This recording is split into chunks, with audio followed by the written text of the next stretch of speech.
जिस जगह अभी आप और मैं रहते हैं, ये जमीन आज से 400 करोड़ साल पहले उबलते और दहकते लावे से ढकी हुई थी, जिसका टेम्परेचर 5000 डिग्री सेल्सियस से भी ज्यादा था। हर तरफ आग, गर्मी और ऐसी खतरनाक जहरीली गैसेस थी जिसमें सांस लेना नामुमकिन था, जिन्होंने पूरी जमीन को अपने अंदर ढक रखा था। ना ही यहाँ सूरज की रोशनी आती थी और ना ही यहाँ पानी की एक भी बूंद मौजूद थी। जिंदगी का कोई नामो निशान तक नहीं था, क्योंकि यहाँ का टेम्परेचर इतना ज्यादा था कि अगर कोई भी क्रिएचर यहाँ कदम रखता तो चंद लम्हों के अंदर राख बन जाता। लेकिन फिर अचानक ऐसा क्या हुआ कि हजारों डिग्री जितनी ये गर्म जमीन ठंडी पड़ने लगी, और ना सिर्फ ठंडी बल्कि बिलियंस ऑफ स्टार्स और प्लैनेट्स के इस यूनिवर्स में सिर्फ एक इकलौती ऐसी जगह बनी जहाँ जिंदगी मुमकिन हुई। जमीन पर ये दरख्त, ये पानी, इंसान और जानवर कहाँ से आए और क्यों, जानते हैं आज की इस वीडियो में कहानी हमारे अर्थ की।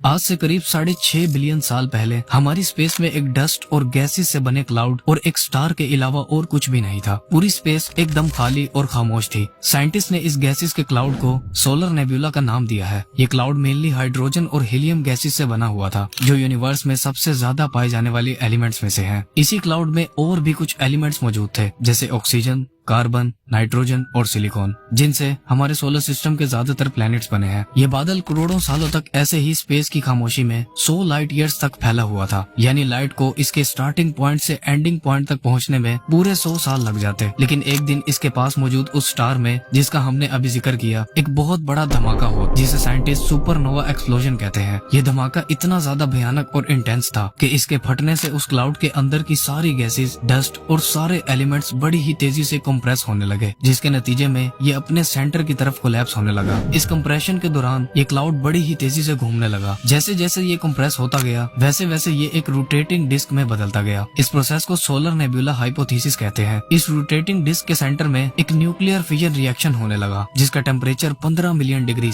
यानी 1.5 करोड़ डिग्री से भी ज्यादा था, जिससे हमारा सूरज यानी सन अपने फॉर्मेशन में आया था, जिसके अंदर भी न्यूक्लियर फिजन रिएक्शन से ही एनर्जी, हीट और लाइट बनती है। सन हमारे सोलर सिस्टम का 99.76% मास खुद अकेला होल्ड करता है, जबकि बचे हुए 0.14% में बाकी सभी प्लैनेट्स, मून्स, कॉमेट्स और एस्ट्रॉइड्स वगैरह बनते हैं।